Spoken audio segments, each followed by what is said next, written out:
Friends, welcome to YouTube channel. So today in this video I am going to show you how to change the font style in this device. So in this device you can see this is the default font style. So let me show you how to change this font style. So without any third party application we can easily change the font style. So in this device you will get one inbuilt application, theme store. Tap on this one. Then on the top you can see one tab, fonts. Tap on this one. So here you can see loads of font styles you can see here. So here you can see all the font styles are paid font style. So if you want to set a free font style, then here you can see the option free. Tap on this one. So here you can see lots of free font style you can see here. From here you can easily select your favorite font style. Okay, you can see lots of free font style you can see here. Okay,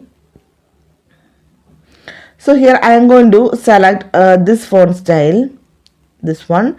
Tap on this one. So here you can see a small demo how this font style looks on your device. Tap on apply. Now it is applied successfully. Now go to your device. You can see the font style is changed. Let me show you the closer view. So simply in this way you can change the font style in this device. So hope you guys enjoy this video. Thank you for watching. Thank you. Bye bye.